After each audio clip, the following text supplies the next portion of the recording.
26ನೇ ತಾರೀಕಿಂದ KRSನಲ್ಲಿ ನಿನ್ನೆಯಿಂದ ಅಂದರೆ ಮೈಸೂರಿನ ದಸರಾ ಯಾವಾಗ ಪ್ರಾರಂಭ ಆಯಿತು, ಚಾಲನೆ ಆಯಿತು.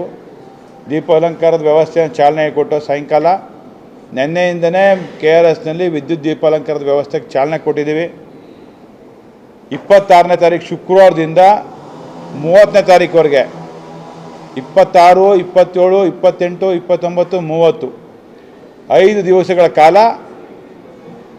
ಅಲ್ಲಿ ವ್ಯವಸ್ಥಿತವಾಗಿ ಕಾವೇರಿ ಆರತಿಯ ಕಾರ್ಯಕ್ರಮ ಜೊತೆಗೆ ಕಲ್ಚರಲ್ ಪ್ರೋಗ್ರಾಮ್ಸ್ ಎರಡನ್ನೂ ಸಹ ಅಲ್ಲಿ ವ್ಯವಸ್ಥಿತವಾಗಿ ವ್ಯವಸ್ಥೆ ಮಾಡಿದ್ದೀವಿ. 26ನೇ ತಾರೀಕಿಂದ ಸಾಯಂಕಾಲ ಸನ್ಮಾನ್ಯ ಉಪಮುಖ್ಯಮಂತ್ರಿಗಳು ಹಾಗೂ ಜಿಲ್ಲಾ ಉಸ್ತುವಾರಿ ಸಚಿವರ ನೇತೃತ್ವದಲ್ಲಿ ಈ ಕಾರ್ಯಕ್ರಮಕ್ಕೆ ಚಾಲನೆ ಕೊಡ್ತಾಯಿದ್ದೀವಿ. ಕಾವೇರಿ ಆರತಿ ಕಾರ್ಯಕ್ರಮಕ್ಕೆ ಸಾಂಕೇತಿಕವಾಗಿ ಅದಕ್ಕೆ ಬೇಕಾದಂಥ ಎಲ್ಲ ವ್ಯವಸ್ಥೆಗಳನ್ನ ಮಾಡ್ಕೋತಾ ಇದ್ದೇವೆ.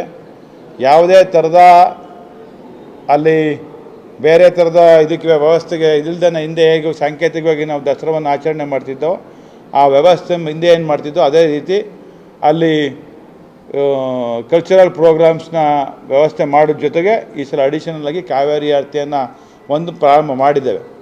ದಯಮಾಡಿ ತಮ್ಮ ಮುಖಾಂತರ ಎಲ್ಲರಲ್ಲೂ ವಿನಂತಿ ಮಾಡ್ತೇನೆ, ತಾವು ಸಾರ್ವಜನಿಕರು ಹೆಚ್ಚಿನ ಸಂಖ್ಯೆಯಲ್ಲಿ ಬಂದು ಆ ಕಾರ್ಯಕ್ರಮವನ್ನು ಯಶಸ್ವಿಗೊಳಿಸ್ಕೊಡ್ಬೇಕಾಗಿ ತಮ್ಮ ಮೂಲಕ ಪ್ರಾರ್ಥನೆ ಮಾಡ್ತಾ ಇದ್ದೇನೆ, ವಿನಂತಿ ಮಾಡ್ತೇನೆ. ತಮ್ಮನ್ನು ಸಹ ಆ ಕಾರ್ಯಕ್ರಮದೆಲ್ಲ ಭಾಗವಹಿಸಬೇಕು ಅಂಥೇಳಿ ತಮ್ಮನ್ನು ಭಾಳ ಗೌರವದಿಂದ ಸ್ವಾಗತ ಮಾಡ್ತಾಯಿದ್ದೇನೆ.